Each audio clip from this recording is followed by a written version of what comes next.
지난 한 주 동안 지역을 뜨겁게 달궜던 소식들을 다시 한번 짚어보고 자세히 들여다보는 헬로티비 경남 주간 뉴스입니다.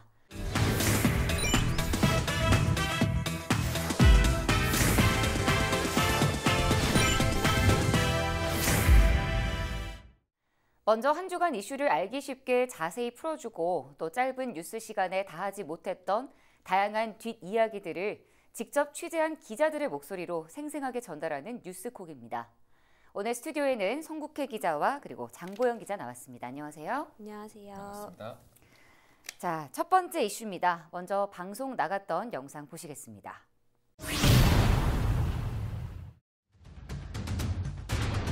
소토초등학교를 옮기는데 학교 부지 매입비와 건축비 등 수백억 원이 들어갑니다. 경남도 교육청은 이 비용이 300억 원 정도는 될 것으로 보고 있습니다. 여기에 관건은 기존 소토초 건물을 포함한 부지를 팔아서 얼마나 비용을 충당할 수 있을지 여부입니다. 공업 용지로 부지를 매각할 경우 학교 용지보다 높은 가격이 나올 수도 있기 때문입니다. 교육지원청은 이번 주 안에 소토초 부지에 대한 감정평가가 나올 것으로 보고 있습니다. 하지만 학교 터와 건물 감정평가액이 전체 이전 비용의 절반에도 못 미칠 가능성도 있어 우려가 나옵니다. 만일 공업 용지 가격이 더 높게 나올 경우 양산시가 소토초의 학교 용지를 공장 용지로 지목을 변경해주는 행정 절차도 남아있어 상당한 시일이 걸릴 것으로 예상됩니다. 이곳을 옮길 때는 물론 교육청이 주관이 돼야 되겠지만 300억을 어떻게 충당할 것이냐에 문제가 있습니다. 양산시에서 어느 정도가 부담이 돼야 될 그런 필요성이 있습니다. 만약에 그런 식으로 재원이 마련했다 그러면 중투 대상이 되니까. 결국 경남도 교육청뿐만 아니라 양산시가 소토초 이전에 얼마나 예산을 지원해 줄 수 있는지가 중요한 상황. 공해 피해를 겪고 있는 소토초등학교의 이전 해법은 관계 기관의 의지에 달린 셈입니다. 네, 송 기자, 이 공장에 둘러싸인 학교 문제에 대해서 지난주에 이어서 계속 후속 보도를 이어가고 있습니다. 네. 이 처음 보도는 양산 지역 전반의 어떤 문제에 대해서 좀 짚었다고 하면 이번 주는 좀 소토초등학교에 초점이 많이 맞춰진 듯한데 네. 뭐 따로 이유가 있나요? 네, 일단 소토초 이슈를 제가 처음 취재한 건 아니고 지역 언론에서 워낙 이 공단에 갇힌 학교에 대한 이슈가 크다 보니까 끊임없이 제기됐던 이슈였습니다. 네. 하지만 이번에 취재하면서 공단에 갇힌 아이들이 환경성 질환을 앓고 있다는 내용을 일단 처음으로 이제 다양하게 피해를 좀 보도를 했었고 네네. 지금까지 4번의 후속 취재가 진행이 됐었는데 일단 양산시에서 유일하게 공단 가운데에 고립된 학교가 소토초등학교였고 그래서 현장을 가보면 누구나 느낄 만큼 그 아이들이 이곳에서 통학하고 공부를 하고 있다는 사실이 안타깝게 여겨질 만큼 그 아이들의 학습권이 침해받고 있다. 그래서 소토초에 집중해서 취재를 했던 겁니다. 일단 뭐 저희도 다 시청자분들도 보셨겠지만 이게 영상을 봤을 때 굉장히 아슬아슬해 보였다고 해야 될까요? 정말 좁은 도로에 아이들이 막 엄청 위험하게 다니고 있는 걸 보면서 경남에도 저런 데가 있었구나, 아직도 저런 곳이 있구나라는 걸 좀 느끼게 됐는데 그럼 하나하나 저희가 좀 짚어볼게요. 일단 보도를 보면 제가 말씀드렸던 것처럼 어떻게 이런 데 학교가 있을 수 있을까 이런 생각이 드는데 왜 소토초가 공장 한가운데 위치를 하게 됐었는지 그 히스토리부터 좀 저희가 알아야 될 것 같긴 해요. 네, 소토초등학교가 처음부터 공단에 갇히게 됐던 건 아니고 학교 역사를 보면 1943년 그러니까 지금으로부터 76년 전에 학교가 개교를 했습니다. 이제 그 사이에 이제 경제개발이라는 대전제하에서 조금씩 공장이 생기면서 지금의 공단에 갇힌 모습을 이 모습이 이제 나타나게 됐는데 2012년, 그러니까 지금으로부터 7년 전에 소토초 주변에 이 삼막동하고 호계동 일대에 삼막 일반 산업단지가 이제 들어섭니다. 그 당시에 양산시가 5,180억 원의 경제 효과가 있을 것이다. 그리고 한 3,500여 명의 고용 효과가 있다. 이제 말 그대로 지역 경제 활성화에 큰 도움이 될 것이다라고 홍보를 하면서 삼막 일반 산업단지가 들어섭니다. 하지만 그 당시에는 이제 미세먼지나 환경 오염에 대한 그 민감도가 좀 떨어지던 상대적으로 지금보다 그런 시기였는데 그나마 산업단지가 생기기 1년 전에 2011년 전에 양산시 도시계획 조례가 한번 개정이 되는데 어떤 내용으로 개정이 되냐면 주거지역 안에서 330제곱미터, 그러니까 작은 규모의 네. 공장이 들어서는 거는 허용을 한 겁니다. 그러니까 소규모 그러니까 공장인 그렇죠. 거죠? 소규모의 공장은 허용을 했었어요. 그러니까 다시 말하면 뭐 학교 그 거리에 관계없이 이제 제조업이 들어올 수 있었던 거죠. 물론 작은 제조업은 들어올 수 있었던 겁니다. 문제는 주거 지역에 한정이 돼 있었다는 거. 조례가. 그러니까 조례가 주거 지역 내에 조건으로 이제 공장이 들어서게끔 소규모 공장. 그럼 그 말씀은 학교는 포함이 안 됐다. 이제 그 보통 주거 지역 안에 학교가 있으니까 대부분이 그렇게 통칭돼서 조례가 만들어졌던 거죠. 네. 근데 소토초는 유일하게 공업 지역으로 행정 지목이 네. 행정 이제 지목상 주거 지역이 아니라 공업 지역으로 분류가 돼 있었어요. 그러다 보니까 2011년 전에 도시계획 조례가 만들어져도 소토초는 그 조례의 혜택을 못 보는 사례가 됐던 거죠. 이제 그러면서 시간이 흘렀고 2017년도에 교육환경법이 이제 제정이 됩니다. 네. 그러니까 이런 공해 피해가 많다 보니까 이제 정부에서 교육환경법을 만들어요. 그게 이제 2017년도였고 그 당시에도 어떤 법이 있었냐면 학교 주변에 200m까지는 유해 물질을 생산해내는 제조업을 못 들어서게끔 법은 만들었지만 배출 허용 기준 이상을 초과하는 제조업만 못 들어서게 했다는 겁니다. 쉽게 말하면 기준 미만이면 허용이 가능했던 거죠. 굉장히 아직은 법망이 좀 법망이 지금 허술하네요. 그렇죠. 네. 아직 걸음마 단계의 법이. 네. 지금 뭐 3년도 안 된 법이니까. 그래서 최근에 2019년 올해 3월 달에 양산시가 안 되겠다 싶어서 도시계획 조례를 또 한 번 개정합니다. 그 개정된 내용을 보면 그것도 주거지역 안에 모든 공장은 못 들어서게 이번에. 그 당시에는 소규모 공장은 들어서게 이번에 모든 공장이 못 들어서게 했지만 이것도 주거 지역에만 한정된 조례. 그럼 소토초는 또 비껴간 제외될 겁니다. 수밖에 없고. 그러니까 이제 소토초는 계속 몇십 년 동안 이 조례 혜택도 못 받고 지금까지 이 지경까지 이르게 된 거죠. 참 그렇게 수십 년 지나오면서 뭐 졸업생들도 많이 나왔을 거고 아이들의 어떤 피로도도 그리고 학부모들의 피로도도 굉장히 높아졌을 것 같습니다. 특히 이제 그 어떤 문제가 신체적인 문제 이런 것들이 조금씩 드러나고 있으면서 걱정이 굉장히 클 것 같아요. 요즘 들어서 좀 더 그런 게 더 신경을 많이 쓰시기도 하고. 그렇죠. 학교를 그러면은 답은 제가 생각했을 때 이전밖에는 답이 없는 것 같아요. 맞아요. 거기에 계속 제외가 되니까 가능합니까? 사실 마음처럼 쉽지 않습니다. 학교를 하나 옮기려면 지금 소토초 하나 옮기려는데 300억 정도 들거든요. 근데 그 돈을 누가 줄까요? 그렇죠. 양산시에서도 교육청 이 부지를 가지고 있어야 되죠. 국비로 충당하는 경우가 대부분인데 그렇죠. 글쎄요. 정부가 300억 원의 예산을 주기 위해서는 이 300억 원을 투자했을 때 얼마나 타당성이 있냐를 따지는데 그 타당성에 대해서 소토초가 얼마만큼 입증이 될 것이냐. 지금 이 부분이 논란입니다. 아니 근데 충분히 주변 환경이 이렇게 약간 좋지 않은데 이 정도만으로 타당성이 부족하다고 보는 겁니다. 우리나라 전국적으로 환경 문제 때문에 학교를 이전했던 사례가 없습니다. 우리가 흔히 양산 어곡초가 공해 문제 때문에 옮겼던 사례로 알고 있죠. 맞습니다. 맞는데 정확하게 속을 들여다보면 환경 문제로 학교를 옮기자고 이슈는 제기는 됐습니다.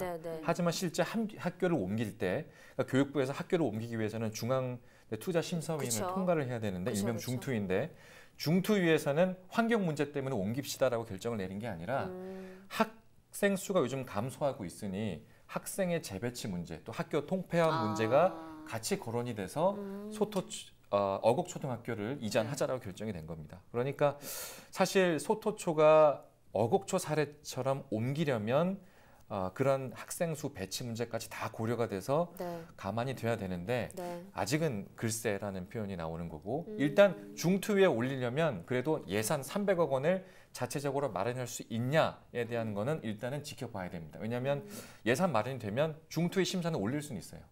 그래서 지금 교육청과 양산시가 300억 원을 어떻게 마련할 것인가와 관련돼서 머리를 맞대고 있는 상황인데 아직은 이제 진도가 그렇게 나가고 있지는 않습니다. 일단 그 교육청이랑 저희 양산시가 이 문제를 그러니까 좀 심각하다는 점을 인지는 하고 있는 거죠. 그러면. 그렇죠. 예. 김일권 양산시장이 지난해 12월 달에 양산시의회 본회의에서도 그 필요성에 공감했습니다. 옮겨야 된다는 인식은 갖고 있습니다. 예. 참 이게 어떻게 보면 지금 좀 또다시 돈 문제로 전락할 수도 있겠구나라는 약간의 우려가 좀 나오는 것 같기는 한데 너무 드러나는 문제고 아이들의 교육이고 아이들의 건강인데도 조금 더 다른 여지가 있어야지만 가능한 일이다라고 말하는 것 자체가 좀 이상하지 않나, 좀 모순이지 않나 싶은데. 그래서 이제 양산시 입장을 좀 더 한번 말씀드리면 양산시 입장에서는 아직 학교 교육, 학교 이전으로 예산을 편성해 본 사례가 없다고 합니다. 그러니까 시 자체 예산을요? 시 자체 내에서 사실 맞습니다. 그런 경우 드물고요. 네, 보통은 어렵죠. 학교를 옮기려면 교육청이 이제 주도를 해서 국비를 받아야 되는데 시 예산은 거의 힘들다고 봐야 되는데 그럼에도 불구하고 시의회, 도의회, 그다음에 교육청 관계자, 시의까지 머리를 맞대야 된다는 이제 지적이 나오는 겁니다.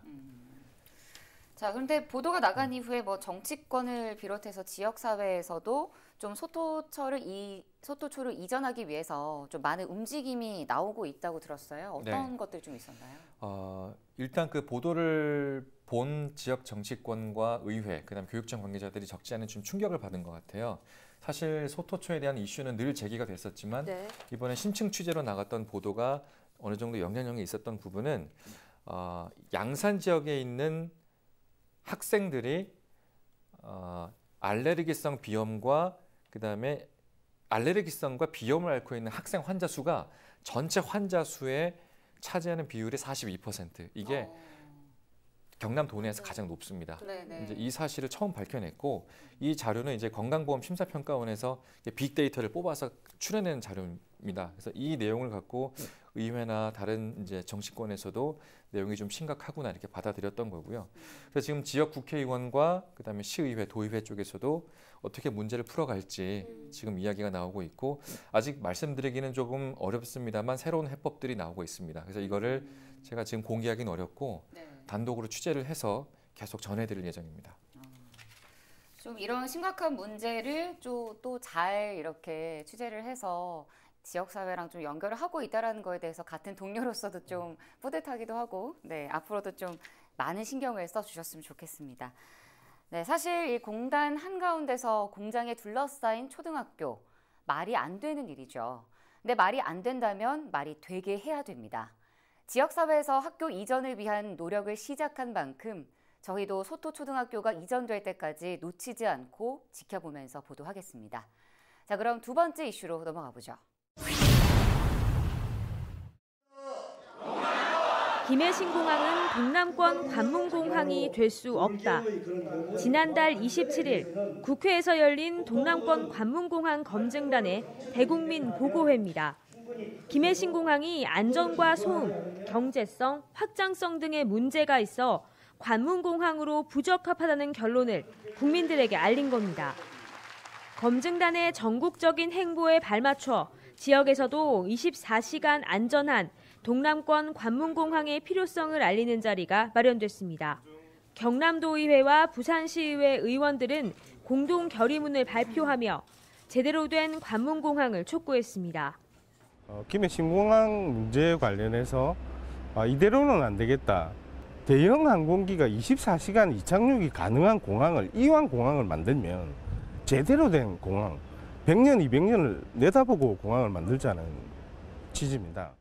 의원들은 가덕도 신공항을 언급할 단계는 아니지만 공항의 입지 재검토는 필수적이라 밝혔습니다.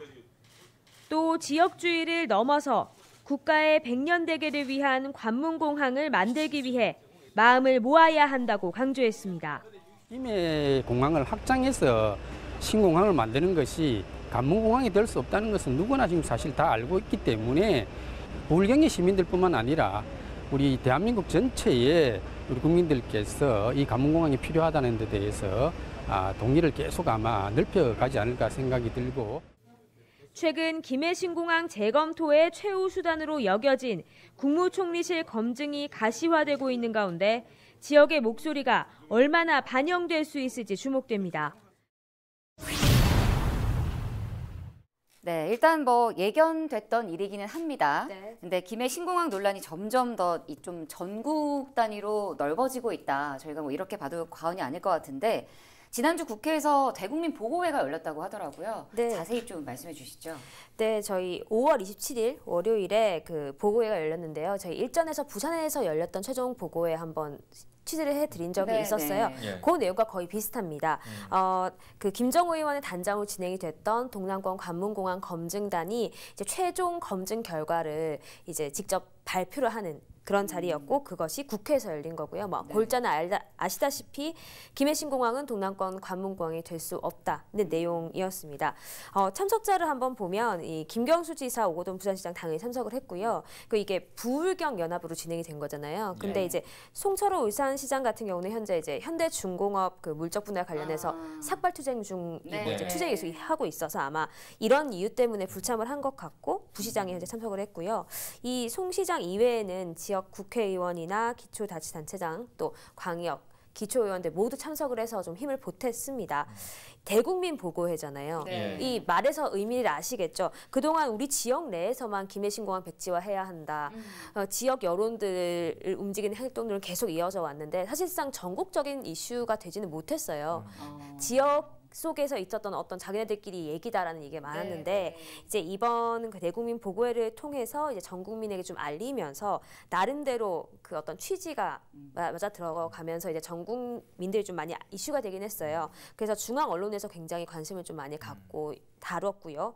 물론 이제 TK 대구 경북, PK 부산 경남의 힘겨루기다 이런 식으로 안 좋은 시각으로 보는 뉴스도 굉장히 많았지만 전국적으로 방금 말씀드렸던 것처럼 크게 이슈를 받지 못했던 이 김해신공항 백지화와 관련해서 다시 한번 주목을 받는 또 이 신공항 문제점을 지방정부가 전면으로 재검토를 요구하는 그런 지적을 하는 모습들이 여실히 드러난 보고였다라고 평가를 할 수 있겠습니다.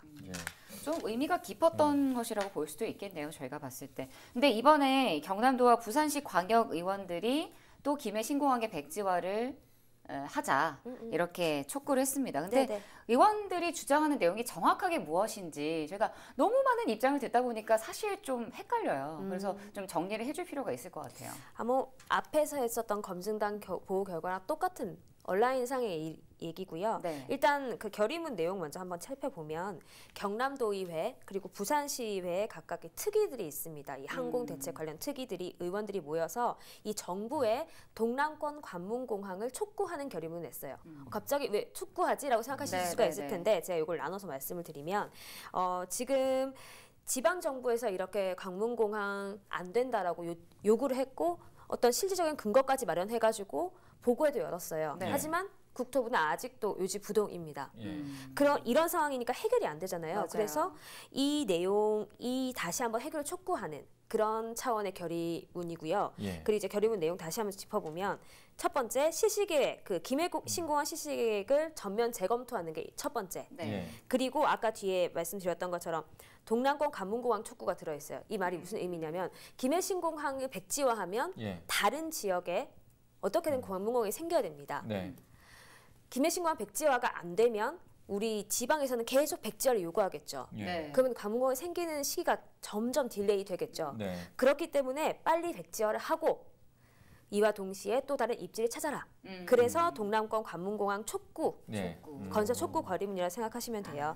그리고 이제 공항 입지를 선정하는 부분에 있어서도 지금 김해신공항이 문제가 처음에 소음 문제를 시작했다가 안전, 확장성 막 5가지, 6가지 문제가 굉장히 조목조목 많이 드러났기 때문에 이 김해신공항의 문제점을 덮을 수 있을 정도로 24시간 운행이 가능하고 또 안전해야 하고 그리고 사이즈도 좀 더 큰 동남권 관문공항이 될 수 있는 그런 입지를 정해달라. 이렇게 요구를 하고 있는 거고요. 사실 지금 이건 도의회 차원에서 결의문을 만들었습니다. 그런데 지난 1월에 시의원들은 이미 피해 소음 지역에 있는 시의원들을 한번 모여서 기자회견도 열었어요. 그래서 도의원들 너무 늦었지 않나. 조금 그렇게 생각하시는 분들이 있을 텐데 제가 그걸 물어봤어요. 궁금해서. 그랬더니 잘 보세요. 지금 부울경이 모였잖아요. 지금 울산이 빠졌죠. 울산시의회가 없죠.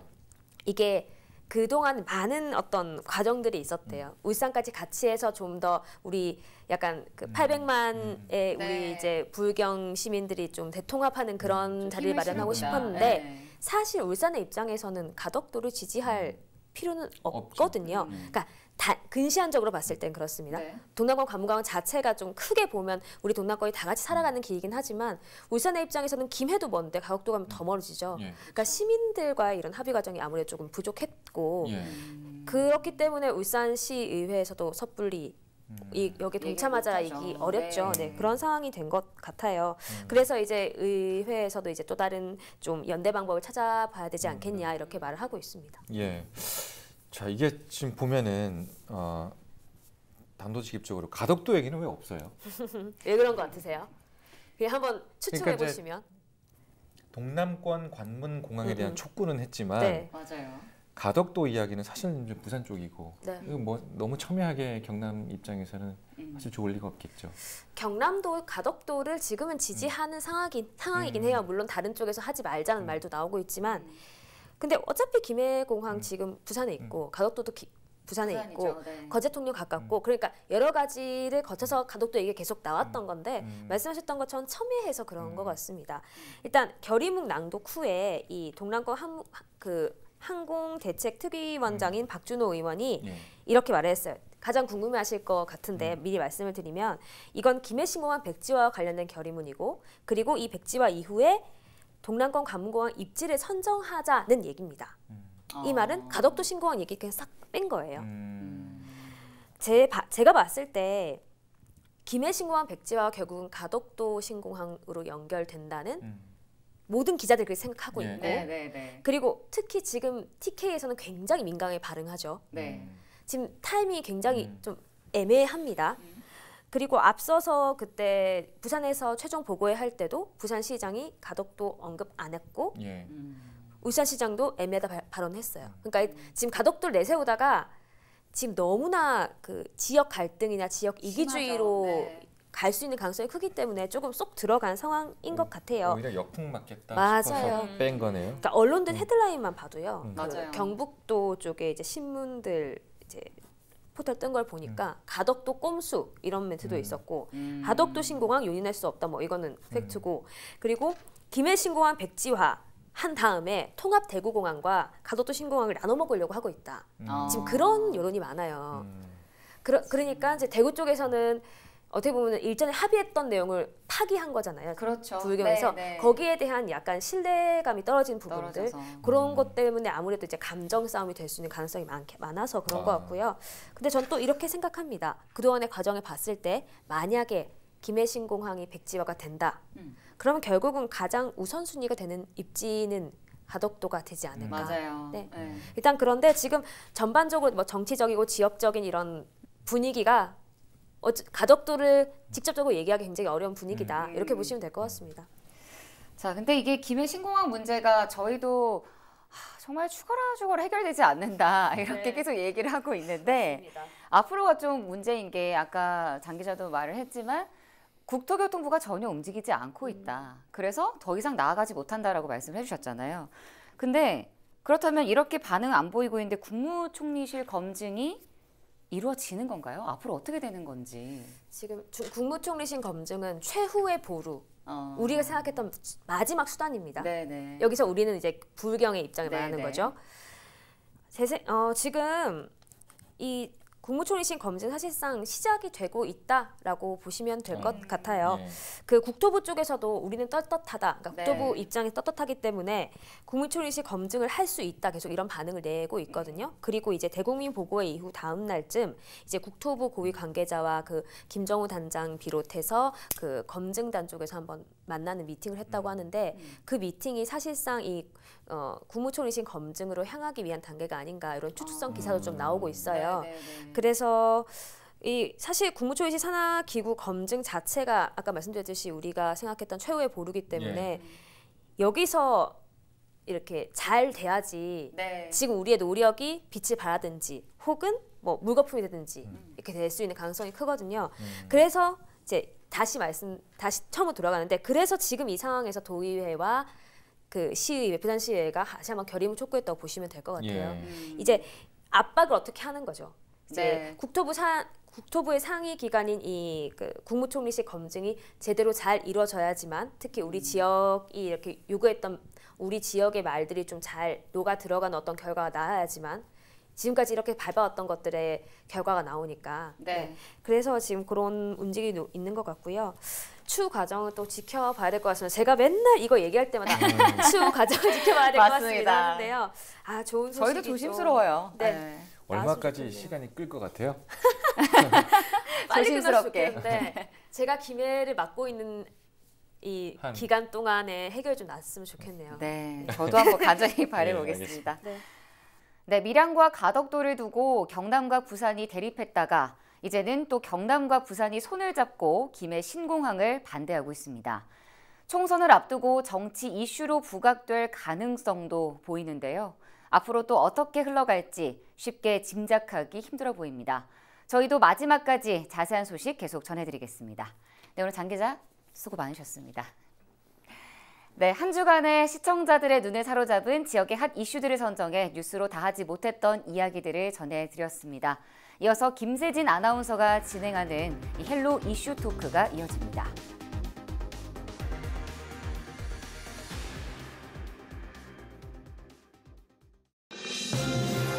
우리 지역의 이슈 콕 짚어봅니다. 헬로 이슈 토크. 도민이 궁금해하는 지역 이슈를 분석해보는 시간 헬로 이슈 토크의 김세진입니다. 오늘 함께해 주실 두 분 소개합니다. 안소동 시사평론가 나오셨고요. 반갑습니다. 네, 반갑습니다. 네, 김은규 경남도 농업특별위원회 농정혁신분과위원장 나오셨습니다. 안녕하십니까? 안녕하세요. 미륵산 해상 케이블카 설치가 추진되고 있어 갑론을박인데요. 자, 그러니까 말 그대로 미륵산에 케이블카가 있는데 또 하나가 설치된다는 거죠? 그렇죠. 예. 지금 이제 미륵산 케이블카가 있는데 다시 이제 하나를 더 넣으려고 계획을 하고 있는데 이런 논의 출발점은 지난달 28일이었습니다. 자유한국당 통영 출신의 정점식 국회의원이 지역 국회의원이죠. 이분이 28일 날 국회에서 이제 본격적인 논의를 시작했는데 정 의원이 이제 구상하는 이 해상 케이블카는 이순신 공원에서 출발해서 남망산 공원을 거쳐서 미륵도 신화조선 부수위까지를 연결하는 이제 해상 케이블카인데 이것을 설치하면 정 의원은 아마 그 지역구 그림을 이렇게 그리고 있는 것 같습니다. 봉평등의 도시재생 지역구의 어떤 그 시너지 효과, 그 다음에 기존에 설치되어 있는 그 미륵산 케이블카와 이제 연계 시너지 효과, 그 다음에 새로운 그 통영의 어떤 관광 사람의 먹거리, 뭐 이런 것을 세 개를 이제 중점적으로 들고 있는데 아무래도 이제 정 의원이 지역구 출신이죠. 그러다 보니까 이제 지역의 어떤 관리 차원, 그리고 이분이 이제 4월 3일 날 보궐선거에 당선됐지 않습니까? 이때 이제 자기의 제일 핵심 공약이 해상 케이블카 설치였거든요. 그런데 일부에서는 이제 정 의원의 이런 그 계획을 보고서 좀 걱정을 많이 하는 그 여러 가지 문제를 제기하고 있습니다. 한 3가지 정도로 볼 수가 있는데 행정적인 문제, 기술적인 문제, 어떤 재원 조달의 문제, 이 3가지를 들고 있는데 이 시설 설치 지역은 공원 지역입니다. 그러면 이제 내년에 7월 되면 도시공원 일몰제가 이제 해제가 되지 않습니까? 그러면은 이 용도 변경을 해야 되는 이런 행정적인 절차 문제가 있고, 그 다음에 이제 종점이 이제 봉평동 지역인데 이 지역이 그 굉장히 낮아요. 그러면 해상 케이블카가 선이 처지게 돼 있죠.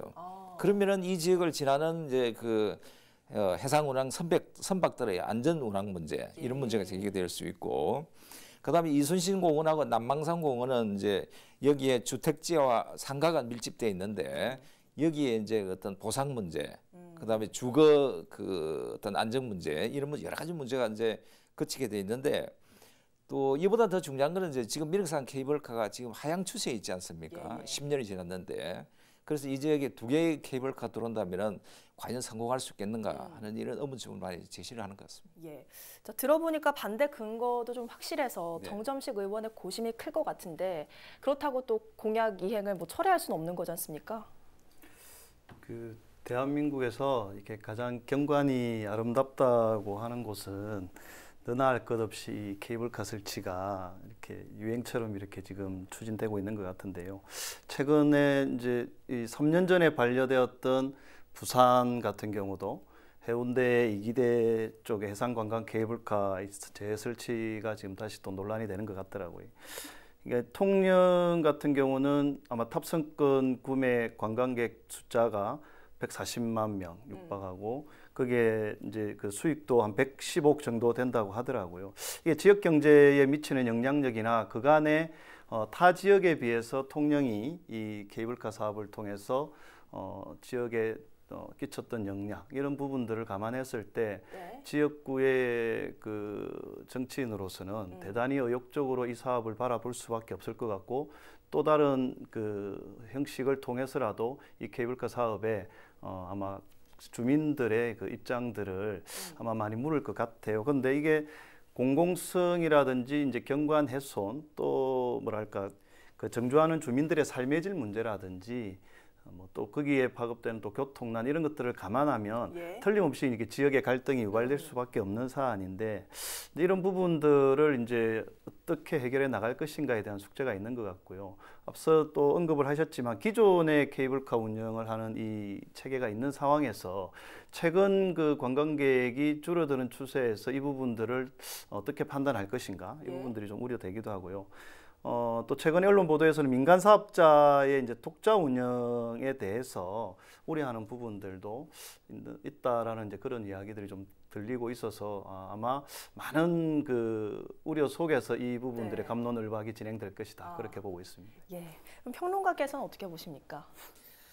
네, 이 이제 도시는 살아있는 유기체죠. 그래서 이제 그 뭐 어떤 산업이 이제 그 다시 부흥을 또 시켜야 되고 지역 주민들의 어떤 그 먹거리 문제라든지 특히 이제 통영은 전국에서 실업률이 제일 높은 도시 중에 하나지 않습니까? 그래서 이제 지역의 그 산업 활성화 이런 문제가 제일 큰 과제인데 통영의 새로운 먹거리를 찾는다는 차원에서는 저는 개인적으로 전적으로 동의를 하는데 방금 위원장님도 말씀하셨지만은 요즘 이제 그 지하철마다 이 케이블카가 굉장히 붐이지 않습니까? 맞습니다. 뭐 이웃에 보면은 사천의 해상 케이블카, 그다음에 지금 부산 같은 경우에는 지금 국내 최대의 그 부산 해상 케이블카를 다시 설치하자는 논의가 있는데 기존의 미륵산 케이블카도 이제 10여 년이 지났는데 이게 이제 수익이 이제 최대한 올리고 지금은 이제 조금 줄어드는 추세죠. 이런 과정에서 또 그다음에 10년이 지나면은 그 케이블카에 대한 좀 관광객들의 환상이 많이 떨어진다고 합니다. 뭐 이런 것들을 여러 가지를 감안한다면은 신중하게 판단을 해야 된다. 그리고 가장 중요한 것은 이 케이블카를 설치하면은 약 예산이 1,000억 이상이 들어가는데 이 재원 조달 문제를 어떻게 할 것인가 하는 문제가 제일 크고요. 뭐 방송 시간상 제가 뭐 여러 가지를 뭐 말씀드리긴 어렵지만은 그다음에 이제 위원장님 말씀하셨지만은 이 민간 사업자에 대한 특혜 문제, 네. 뭐 이런 문제도 풀어야 될 문제고, 그래서 앞으로 이제 주민들의 어떤 그 절차라든지 주민들의 그 의견을 충분히 그 수렴하는 과정이 저는 어떤 행정적인 절차를 밟기 전에 먼저 우선돼야 된다. 저는 그렇게 판단합니다. 예, 저 말씀처럼 비슷한 아이템이 여기저기 생기다 보니까 수요자 입장에선 좀 매력이 떨어지는 것도 사실이거든요. 지금 들리는 소식만 해도 부산, 거제, 하동, 진해 여기에 지금 케이블카를 다 설치하겠다는 계획인데 그러면 도내 전체에서 관광 산업을 바라볼 땐 좀 마이너스 아닙니까? 글쎄요, 이게 이제 대한민국 국민이라면 케이블카를 한 번씩은 다 타보게 예. 하려는 이런 어떤 트렌드인 것 같기도 하고 또 한편으로는 이제 이 관광형 케이블카 사업이 저는 과연 이제 얼마나 오랫동안 지속할 수 있겠느냐. 물론 우리 뭐 경남을 포함한 대한민국에 정말로 경관이 우수하고 이 케이블카를 통해서 소득을 이렇게 좀 획득할 수 있는 자원을 갖춘 지역들이 상당히 많은 것 같고요. 네. 또 이 사업에 상당한 메리트를 느끼는 기업들 또한 많은 것이라고 생각을 합니다. 그런데 과연 이제 우리 사회의 이 관광이 언제까지 이 흐름들을 유지할 것이며 또 이런 케이블카 사업을 통해서 어느 정도 선에서 이제 그 정점을 찍을 것인가에 대한 우려는 조금 전에도 말씀하셨지만 저는 분명히 있다고 생각을 합니다. 네, 오늘 말씀 나눠보니까 좀 소통이 정말 답인 것 같습니다.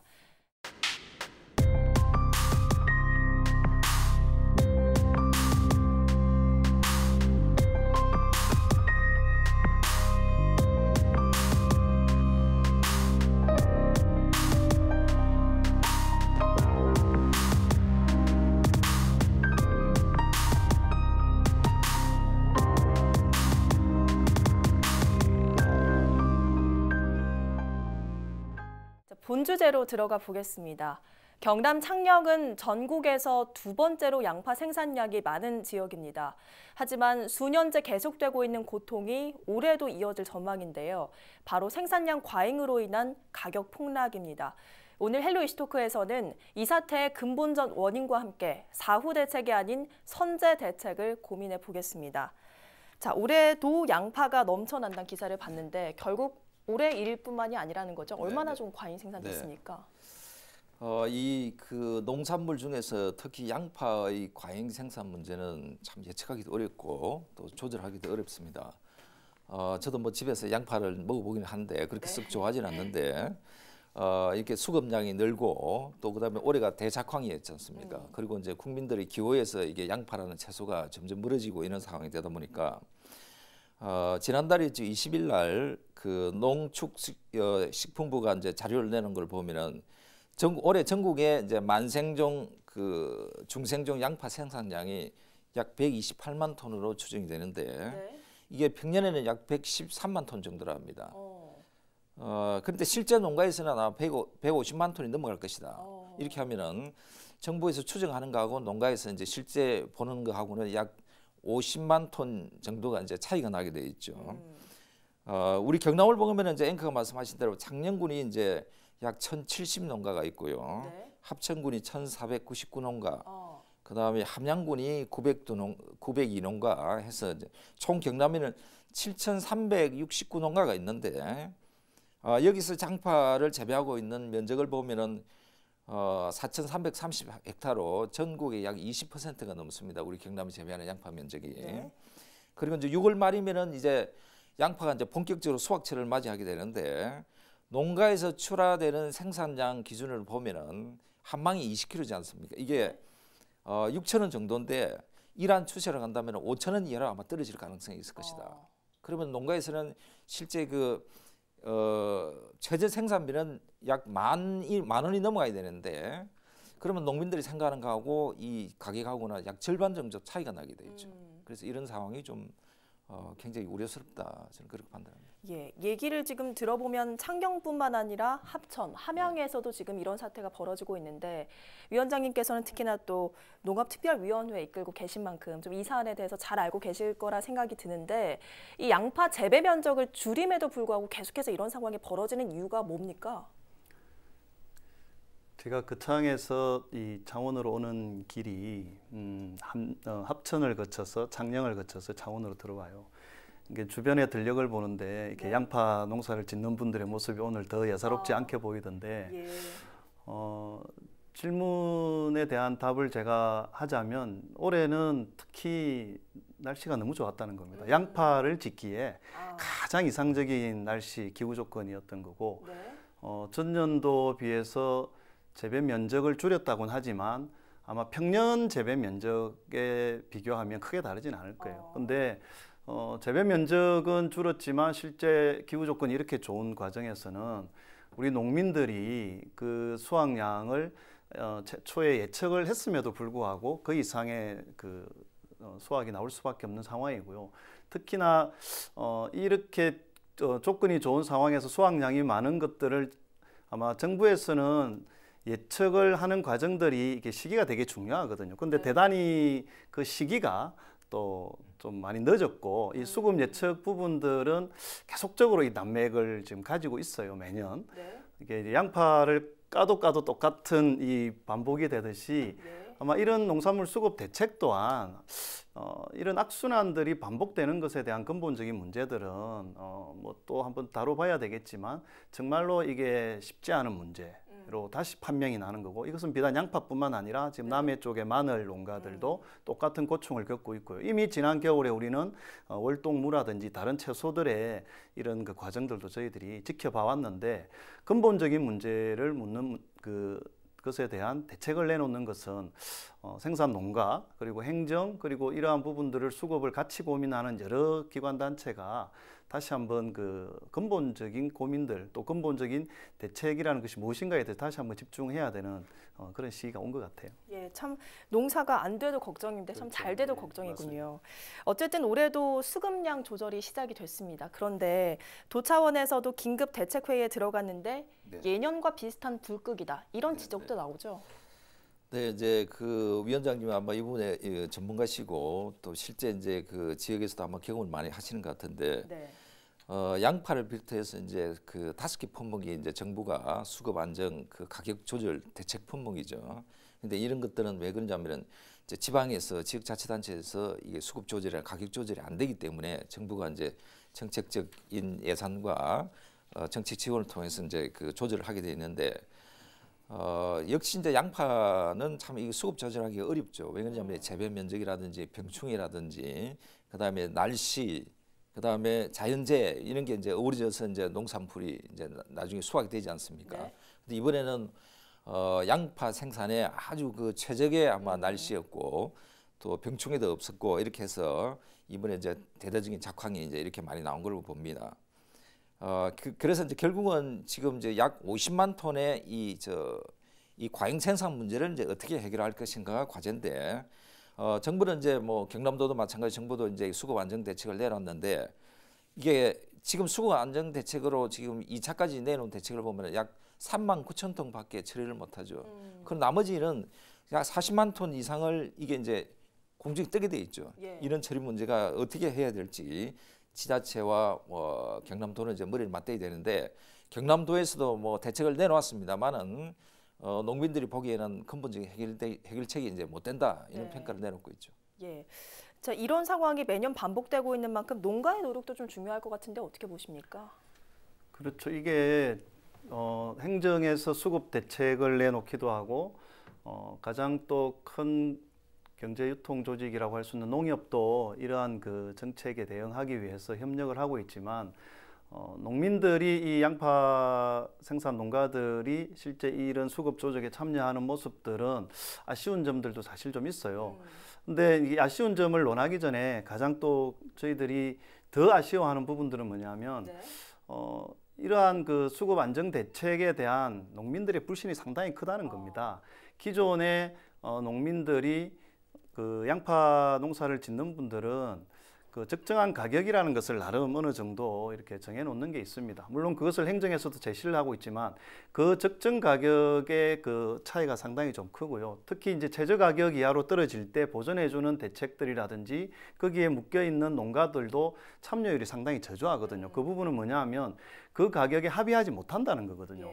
그만한 생산비를 들여서 이만큼의 농사를 지었으면 최소한 이 정도 가격을 보장을 해줘야 되는데 정부에서 내놓는 그 가격이 상당히 불만이 있는 것은 이게 사회적 공감대를 형성하는 여러 어떤 의미적 측면이 있는 겁니다. 우리 노동자와 그 사용자 측에서 최저임금을 합의하듯이 농민들도 일련의 농사에 대한 그 가치를 인정받기 위해서는 사회적인 어떤 합의의 수준이 있어야 되는데 일방적으로 정부에서 제시하는 그 가격은 상당히 불만일 수밖에 없고요.